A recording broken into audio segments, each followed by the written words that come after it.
And we are live!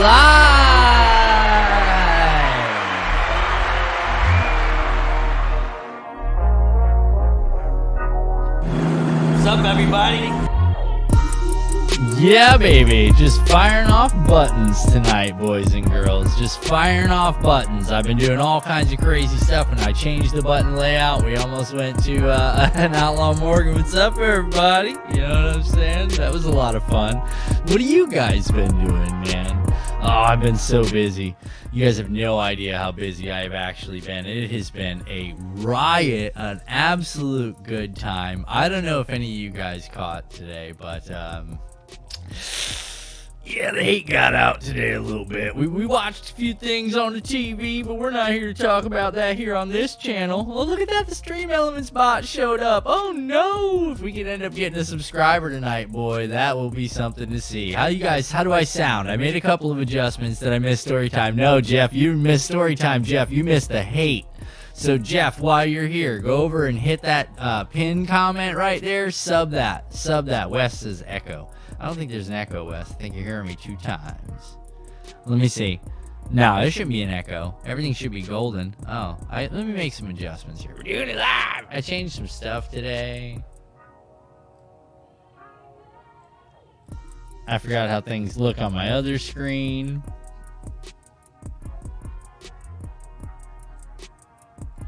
Alright, that's better. I can see things now. Alright, what does that sound like? Does that really got an echo? Kristen, you tell me. I don't want Jeff. I want you to tell me, Kristen.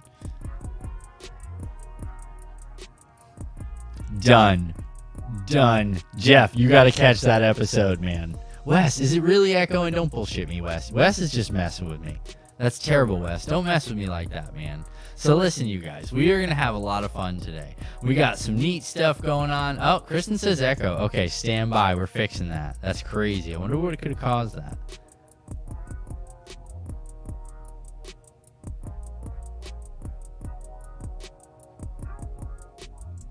There's a little echo, Jeff said. Hold on, man. I want to see what's going on. I can't move nothing. No, it's not that I don't believe you, Wes. It's that I just don't believe you, Wes. It's okay. It's fine, man. It's not hurt. It doesn't hurt.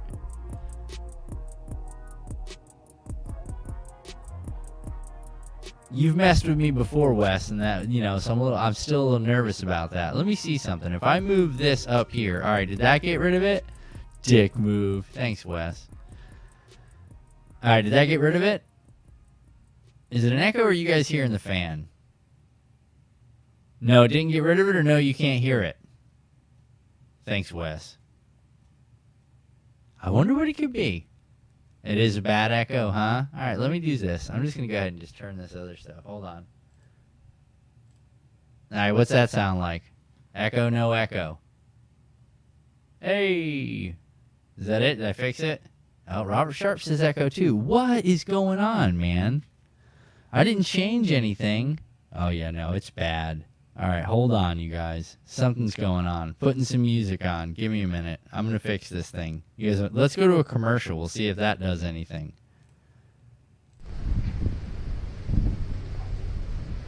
Is that echoing in the commercial? Oh, what's that? You noticed? My fishing gloves? No, those are cool. Yeah, those are the new Heathen Squad socks, for sure, folks. I'll tell you, my fishing day couldn't get any better. I got my gloves, and I got my socks. HeathenSquad.com.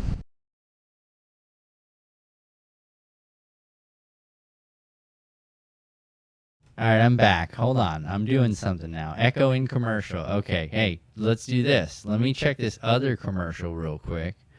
Let me see this one. Hold on. Alright, those are both off. Let me go to this thing here. Let me transition. Hold on. What's up, everybody? Hopefully today we catch some giants. You know it's fishing, bro. You never know how it's going to go. Undisclosed location unless he's already said it. But this place has been known to produce 8s, 9s, 11s. Yeah, I mean, dude, they're out here, so we'll see what happens. And guess what, guys? I wore my lucky fishing socks. Socks on too, buddy. HeathenSquad.com. Get yourself some. It makes you fish better. I don't know what the science is behind it, but if you wear these socks, these heathensquad.com socks, you could probably catch yourself a couple tanks. It's in the science. Trust the science, right? At least a 30% increase in your average, but that's not typical, but it happens. All right, let me kill it on this thing. I think I know what it is, man. Hold on, you guys. I think it's something that the Stream Elements dude's doing.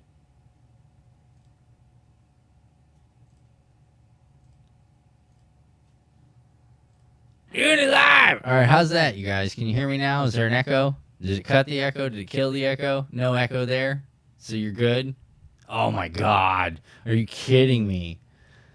And now, Wes, you say there's more echo? How is there more echo? I turned everything off. I don't understand. We'll go into a video for a second. You guys watch this video. I'm going to disconnect something and then reconnect it. Let's see here. No, I don't want that. That's weird. Wow, what is this thing doing? Here, you guys watch this for a second. I'm going to do some stuff. You guys watch this and hang out. I'm going to turn on some tunes. This is embarrassing. Just a total shit show episode. I can see that already. I was having more fun on the hate.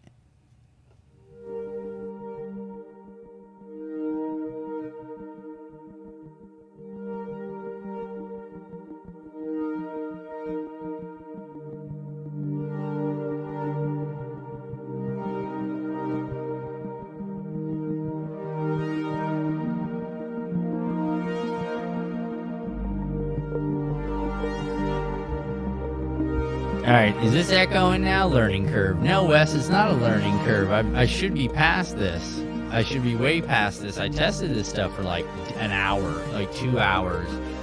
An hour and a half on one channel and an hour and a half on the next channel and didn't have any issues. And then all of a sudden tonight, I plug in and boom, it's game over. Everybody rolled out. The whole channel, everybody left. It says there's nobody watching. Oh, wait. No, wait, it says there's people watching. All right, here we go. Give me 2 seconds.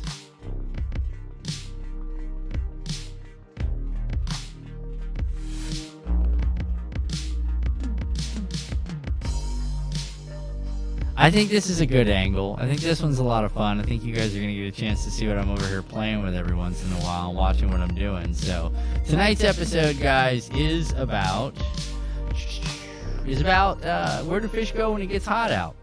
So I figured we all know a little bit about, you know, right now, depending on where you live. I know if you live in South or Central Florida right now, your water levels are scorching hot and they are super low. I mean, Buddy just went out the other day and told me like areas that were telling him on his app that were, you know, should be 9-10 feet were like 2 and 3 max. Like there was nowhere for fish to go. Robert Sharp's here. All right, we're good. Yeah, so I was thinking to myself, man, like that does not sound like a lot of fun. You know what I'm saying? Like that does not sound like a lot of fun at all. It actually sounds kind of like a nightmare, you know, and especially if the Central and South Florida lakes are going. Luckily, Harris is kind of full up right now. We're missing some rain, though. We really need rain. So, hey, what's up, Moses Mike? I figured, you know, tonight we'll do something a little bit different, you guys. Since I was playing with the hate all day today, I figured out that I'm probably going to go ahead and we're going to start watching some videos on here. I think we're going to start watching videos, you guys. I think it'll be a lot of fun to watch videos. Tonight, I didn't really have much planned for tonight, just because I was busy with this afternoon's events and trying to see and learn all kinds of different stuff, testing out a lot of the software and stuff. So I had a lot of fun today. I'm really upset about this echo, though.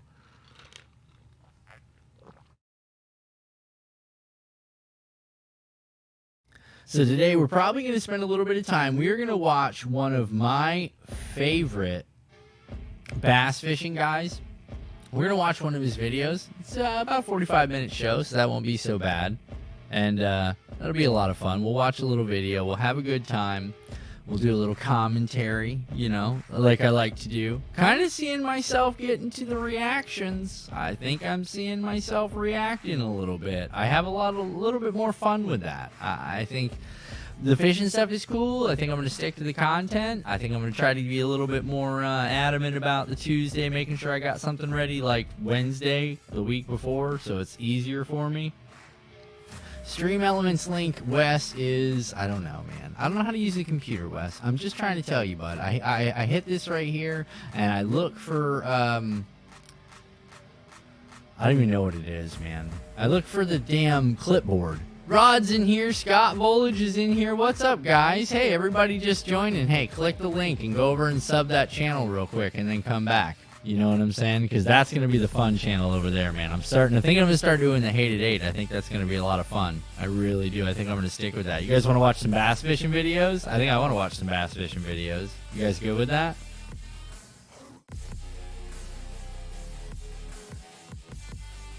I like commentating on stuff, so we're gonna watch some bass fishing videos tonight. Let's just get right into it, so we can see how it's done. Because at this point, I mean, there's some pros, big time guys. One of them, my favorite guys, my favorite guy of all time by far. You guys ready for this? Let's do this.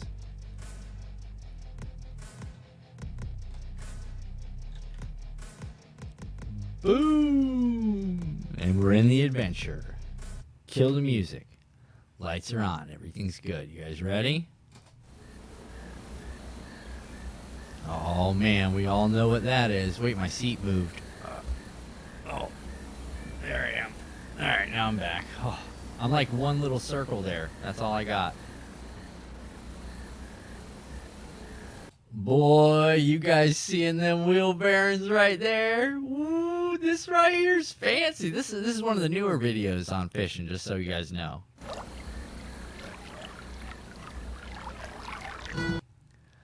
Guys, we are about to watch a professional. This is probably the best bass fishing video in the history of bass fishing videos, with probably the best bass fisherman in the history of bass fishing, just so you guys know.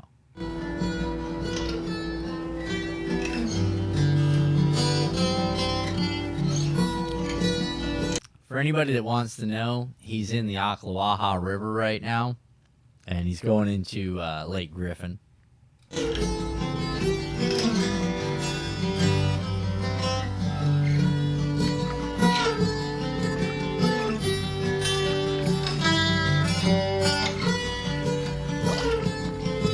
Boy, there are some electronics right there. There are some fantastic electronics on that boat, y'all.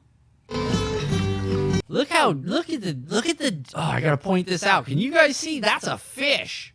Look how, I mean, that is HDR, baby, all day long. These guys today wouldn't even know what to do with that thing. They'd be like, I can't see pictures of my fish.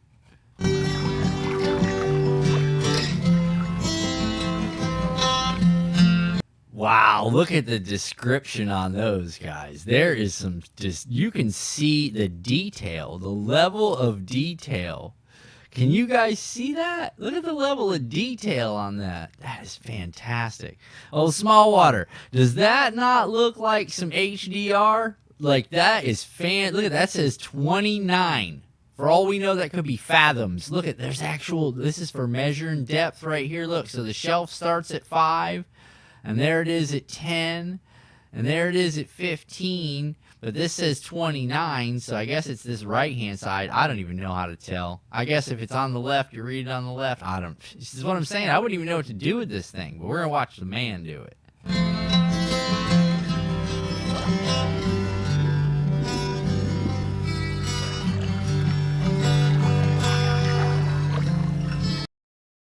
A technique still used today, by the way. What you guys just saw right there, take that into account.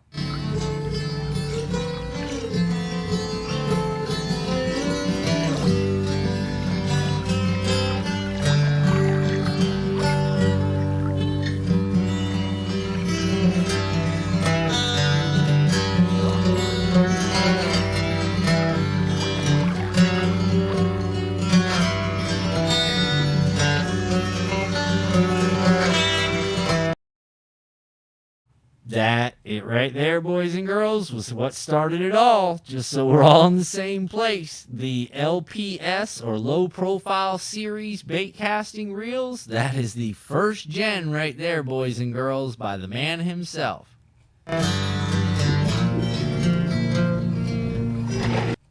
Small Water Charters, you know what that did. You know what he did right there, Small Water. That's the old, what do you guys call it? The twig or twitch.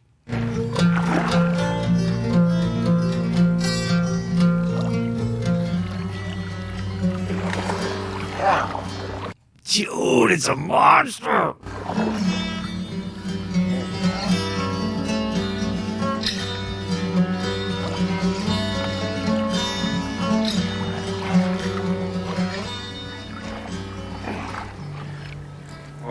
Goodness, dude. Only Doug Hannon, you know what I'm saying? Just wait till you hear the stats on this dude. Boy, what a bass. Oh, yeah, congratulations, Small Water Charters, for bringing your buddy out, man. A 729. I seen that, man. I was like, oh, I'm getting ready to plan my next small water trip, I can tell you that. What sort of lure does it take to catch a big fish like this? We're going to talk about that. Let me get this hook out of her and give her a dip in our catch and release solution.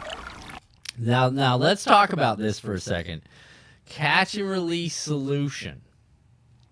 Guys, back in the days, they used to use Listerine as a woman's feminine hygiene product. So to give you an idea, if 3M sponsored this video, there's a pretty good chance this shit wasn't good for fish. It was just a lot of chemicals.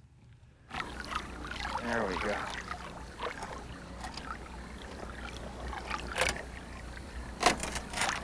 Look at that thing. Beautiful.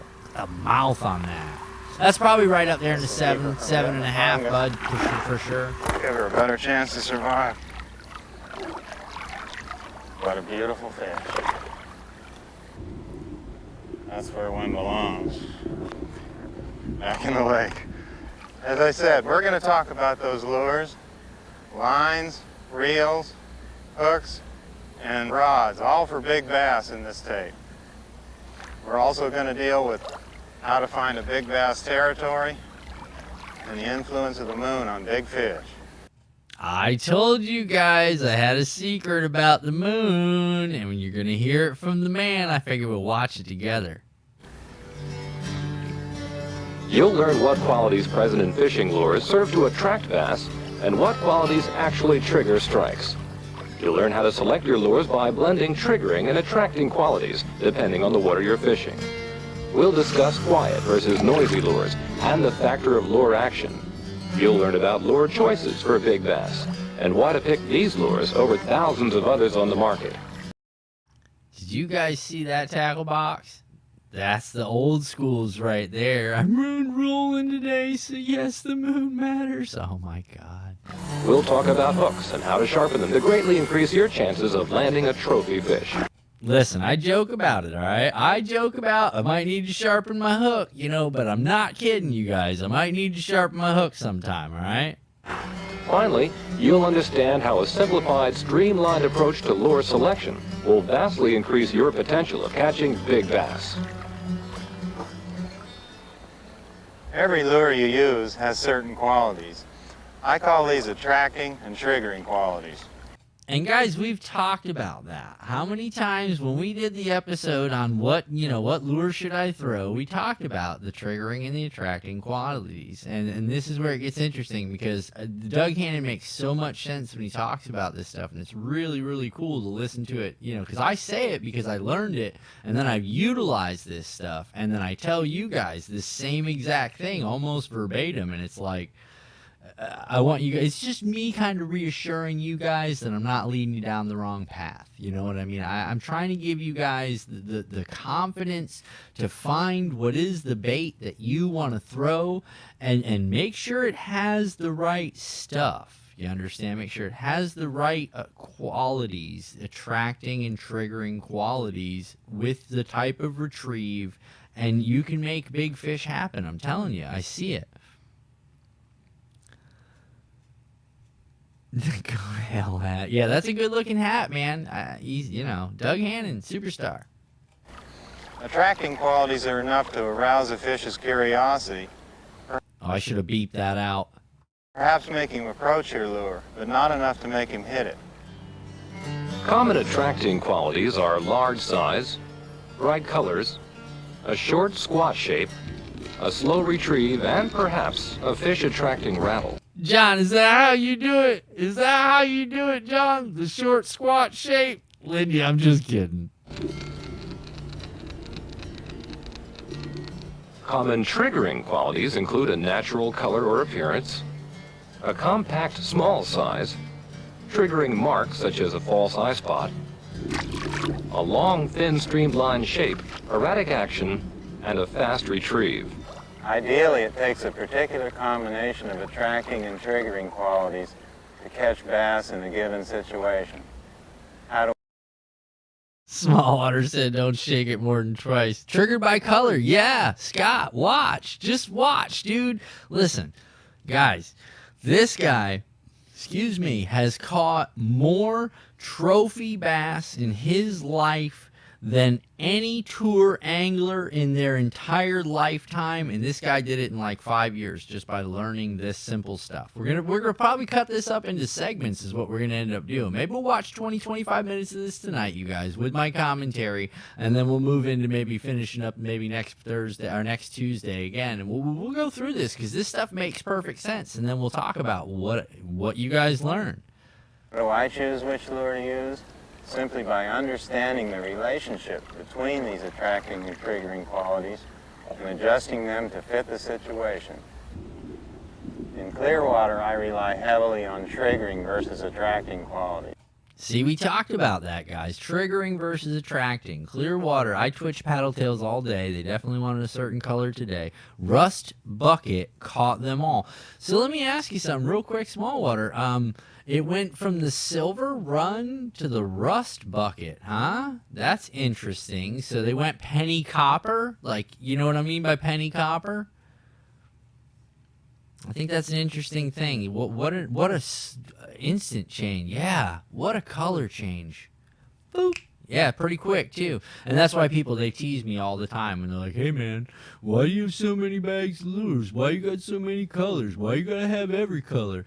Look at this, copper top, blue belly, yeah? Blue's big, red, watermelon reds, it's a cycle. It is definitely a cycle. Silver cycle was over just recently. But remember, one of the things we always talk about, guys, is that clear water, more natural. Thanks, Wes. I know, Wes. I got to figure out how to get that, Wes. It's somewhere in there. But remember, clear water, more natural. It's very important, guys. That's where these stupid Rapalas do work, and we all put them away because of the next best thing. Bass have excellent eyesight and can see a great distance, and it is not necessary to attract their attention. The important thing is to get them to strike your lure. That's why Hannon chooses lures that have an abundance of triggering qualities and a relatively small number of attracting qualities. Too many attracting qualities will overload the senses and turn off a big bass in clear water. For example, a lure that makes an excessive amount of noise, or a short fat lure, won't be as productive in clear water or during the middle of the day as a quiet discreet lure or a long thin one. That's because the bass can easily spot all your lure's flaws in clear water or in high light conditions. The object is to make the bass hit it instinctively, not swim up and examine it. The longer the bass looks over your lure in clear water, the greater the possibility that it will reject it. That's why Hannon chooses lures with a more natural look in clear water, and he fishes them with a relatively fast retrieve. And we've talked about that. Why is he doing the relatively fast retrieve? So the fish doesn't have time to think about it. It already knew it was there, like we talked about 100 times, and like we talk about all the time in a lot of the fishing videos, as well as going fishing in IRL. We tend to overanalyze our retrieve when in reality we just need to remember that if you throw it within the vicinity of the fish, you're going to get bit. There's a pretty good chance it's going to inspect it. That's a given. Whether or not it wants it moving or stationary is all you have to figure out. But again, the majority of your fish catches are going to be on a faster retrieve, unless it's just not those months. I mean, if you go out there throwing the rattle trap in January down here. It's good luck. You know what I mean? You're not in that type of situation. You're not in that environment. That is where we get back to water temperature. All of this is relative given the time of year and the temperature of your water. Now, if you look at your overall water temperatures, and this is one of the things I want to talk to you guys about. Yeah, sometimes you just got to piss them off. That's all it is. Impulse strike, another great example. One of the things that we try to talk about when we're talking about water temperature and lure retrieve is that as the water temperature increases, the fish's activity will increase. Now, based on your region, and you have to look at an average, a min and max in your water temperature, find an average, and that's where your fish, that plus, maybe 10, 20% is where your activity is going to come in. That average temperature minus 20% is where your spawn time, that's where your spawn set-in is going to start to occur, and fish are going to start realizing that it's cooling down. Those extrema, those high-end or very low-end numbers, really, those are pretty much, you're not going to catch fish times. You have to kind of look at that no matter what you do or how you implement your fish catches or your bait selection. You do have to find a happy median. You got to find an area where the water temperature is enough for the fish to be comfortable, because they will move to that comfort area. Bait does the same thing. That's why in your hot or shallow water, you tend to see a lot less bait fish. And without bait fish, you're not going to see the interaction of the big fish. In stained water or during low light conditions, the eyesight of the bass is reduced considerably. We now need to present lures that have a greater degree of attracting qualities to enhance the chances that the bass will notice them under these conditions of reduced visibility. Lures that rattle or create vibrations might work, as will lures that crawl slowly along the bottom. But remember, it simply is not the case that the bass will notice a vibration created by your lure by using its lateral line. The lateral line's primary function is as a directional aid. This function is more useful to a schooling fish than to a bass. How about that for a little information for everybody? That's a pretty interesting bit of knowledge there, you guys. You wouldn't really think that. You would think the lateral line would be a vibrationary thing, but it's not. Like he just said, the majority of that. Now, Doug Hannon he has a doctorate in biology, so what you're hearing dubbed over, he's written all this, so it's pretty neat.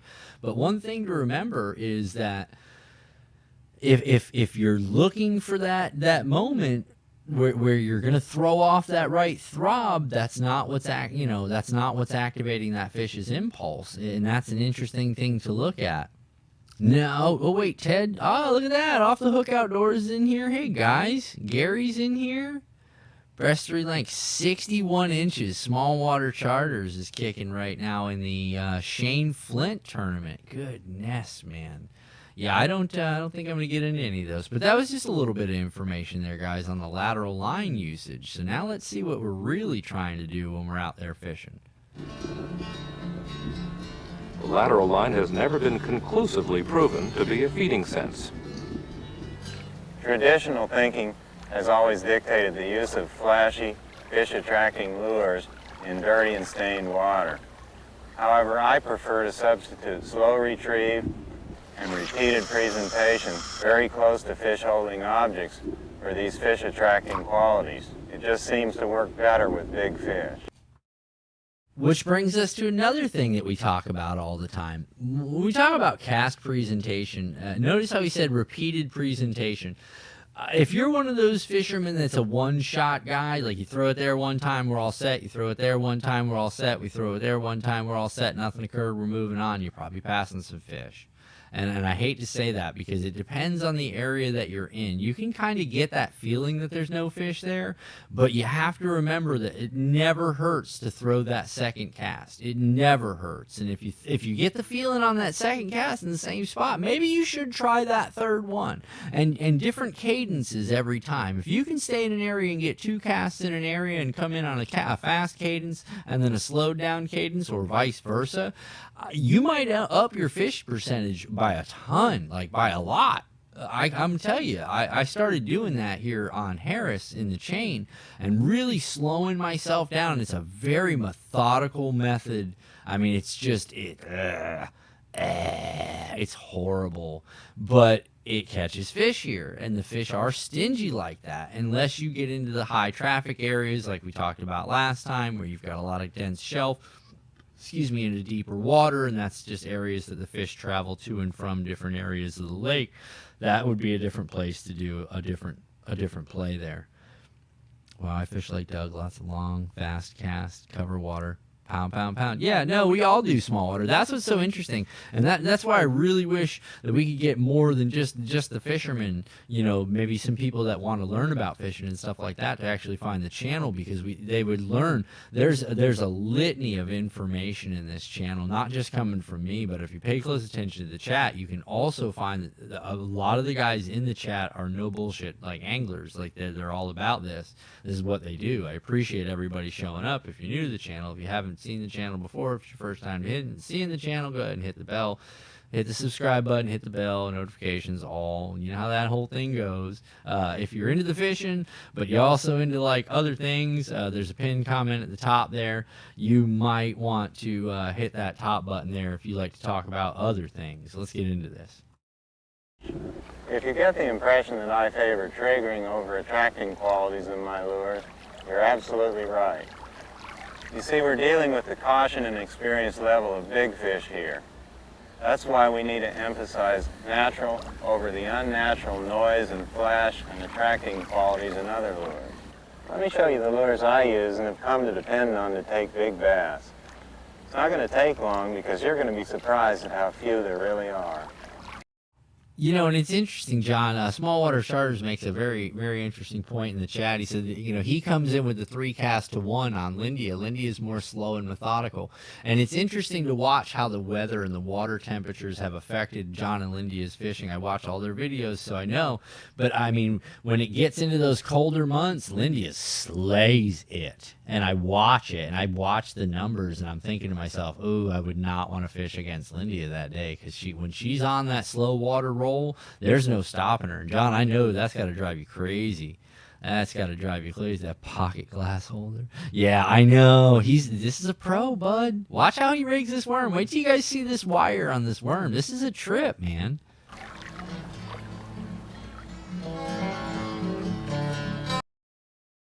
Look how much it bent that hook just putting it in that worm. Now, that worm back in the days, guys, just so we're all on the same page, Prop 65 didn't exist back then, so that worm was probably made out of, like, recycled car tires. Not even recycled, like first-grade car tire, like molding.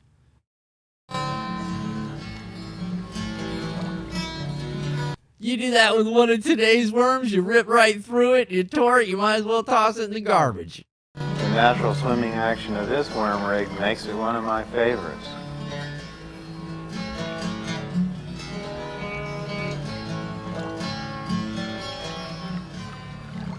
John, remember when you had to actually pull your baits on a hook? Nowadays, boy, one fish and toss it.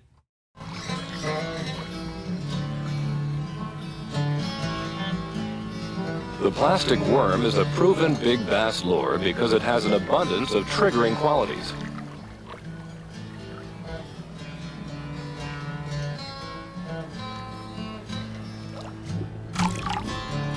He's in Florida, John. This is the Ocklawaha River he's at right now. He's on the Ocklawaha River playing with 7s and 12s, bud. Watch this.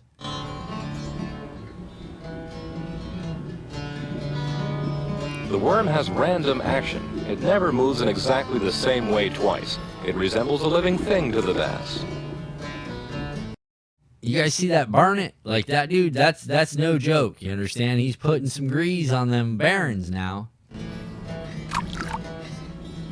Also, the worm, when fished in the familiar Texas rig style, keeps in contact with one of the major edges in the world of the bass, the bottom. The worm is straight and streamlined, as are most creatures that live and travel through the water.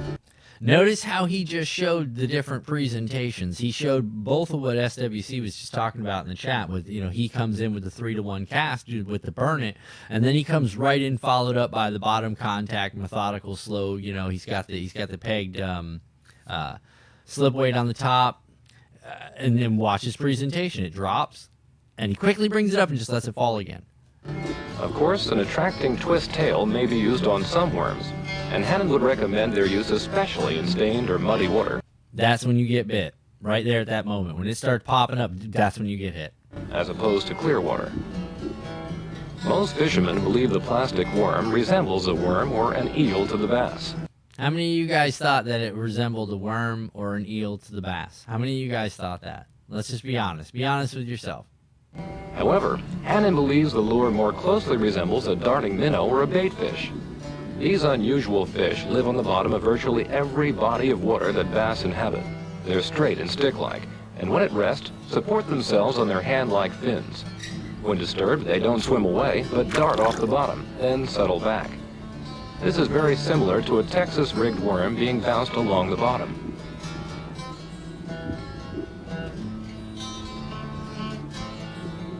How neat was that, man? How neat was that? What an interesting way to present that.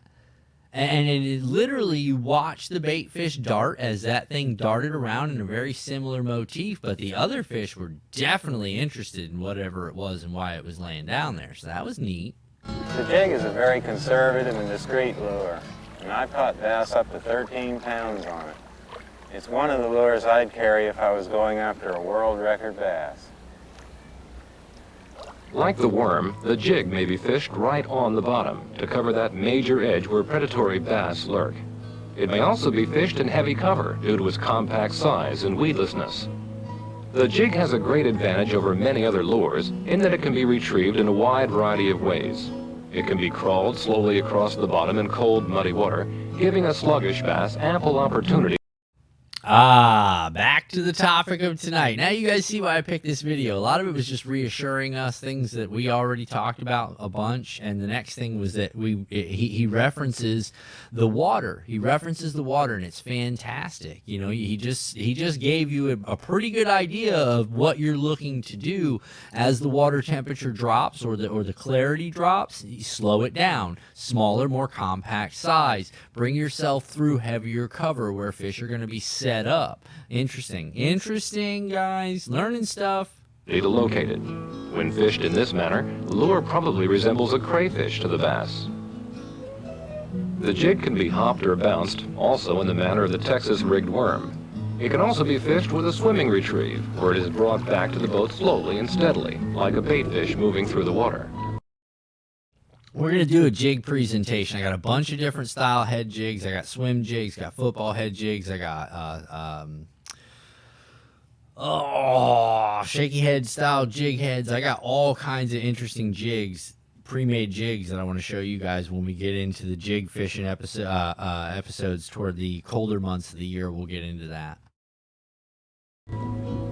Tournament fishermen today are catching larger fish than in years past by using the flipping technique, in which a jig is pitched directly into the heaviest cover using a long rod and a short length of heavy line. Minnow imitators such as the Rapala are also excellent for big bass. They have the look of living prey. One of the few lures that we never talk about, I've got 10 of them in my box, and I go to the Mega Bass 110, I go to the Evergreen International, the Azuris. I find everything else in my tackle box except the Rapala, and I'm wondering if that's not my fault. Like, if I'm not doing something wrong at this point, and maybe that's affecting my fishing. I've really been giving another thought to the Rapala.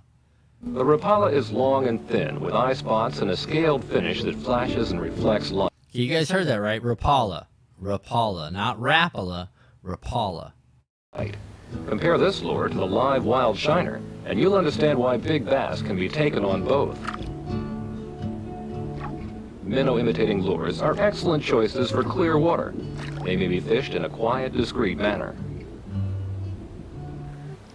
Hannon especially likes to fish minnow imitating lures in natural lakes where live bait works along the grassy shoreline. The lure has an advantage in that you can let it sit for a long time without moving it, and it'll still draw strikes. That's nice when the fish are sticking to a relatively confined area. When fished with a fast retrieve, the lure strongly resembles the profile of an escaping baitfish and triggers strikes in clear water. Dink! The spinnerbait is a much misunderstood lure, but an extremely effective one for big bass. It's one of Hannon's favorites for stained or muddy water, and is an excellent choice in the early spring or in the fall when the water's in the 50s. Most The spring and early fall, so that excludes us, but we're coming up again into spinnerbait season, so that's an important thing. I think we'll do another episode on spinnerbaits, maybe some different stuff next time spinnerbaits come around.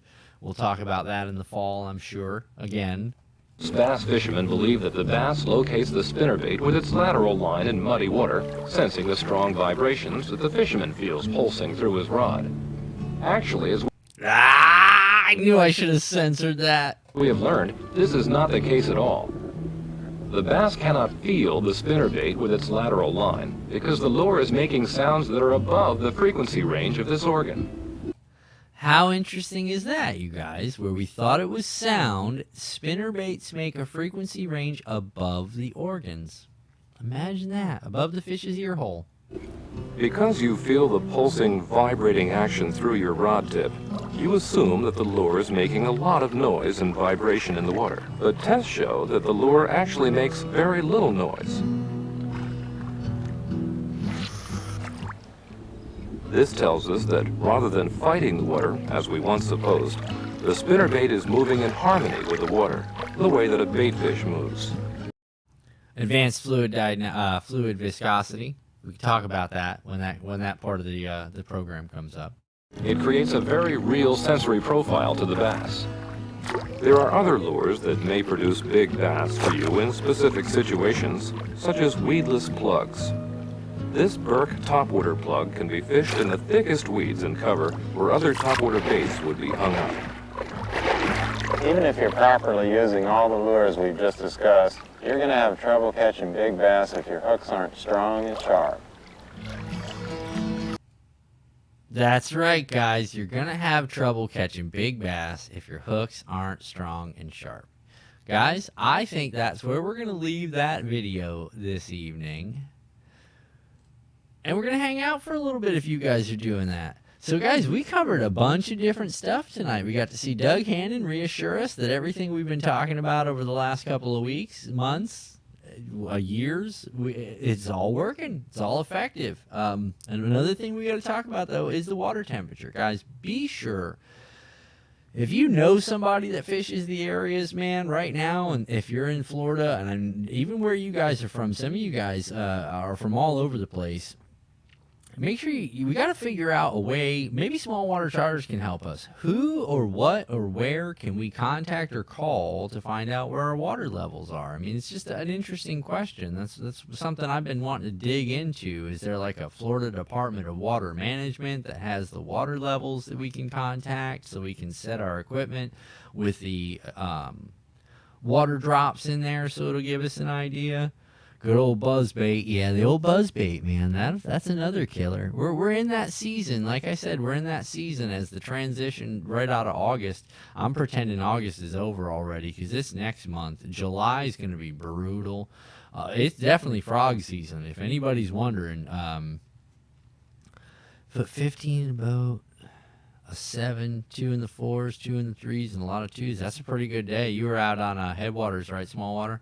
Pretty sure. That sounds a lot like a Headwaters day. Yeah, I wouldn't venture anywhere away from Headwaters. I got a question on the stick marsh, but I heard some things, but I could have been just lied to, so I'd go to stick marsh instead of going to Headwaters. But you know how that goes. You know, you never know. You never know what fishing's going to be like until you go out there and get it. It goes up and goes down. Amen, small water. Yeah, it does go up and it goes down. It does affect us, though. I got a little bit of a reload there. That's crazy. All right, that was interesting. So, yeah, guys, we're going to talk a little bit more about this stuff. We'll finish watching this video. We'll get a little out. We're probably going to cut the hook sharpening part out because that's really not relevant to what we're talking about right now. You know, I think we all know how to sharpen hooks. I hope some of you guys do. I know, that's what they said, 100 fish day. Get out of here. I don't doubt it, though. I shouldn't even have said that name on this thing then. Wow, 4 inches, Scott. 4 inches of rain in under 2 hours. Wow. Oh, I bet he has small water. I bet he has. Well, I'm glad you guys got some rain. That's important. Well, guys, I appreciate everybody coming out, guys. I'm sorry we didn't get to do too much. Like I said, I think we're gonna take a look at some of this stuff that old Doug Hannon's got to talk about on the next couple episodes, because this stuff's pretty neat. I mean, this guy's talking about some real deal stuff, and it'll give us an idea of what's going on. Yeah, and his new tin boat. I bet he was, guys. Well, listen, guys. Again, before we get out of here, guys, I want you to know I do appreciate it. I appreciate everybody hanging out, and I appreciate all the support on the channel and all the hard work that you guys put in by showing up here at 7:15 on a Tuesday night. You know how that goes. But listen, it's been real. It's been fun. We'll see you guys on the next one. See ya!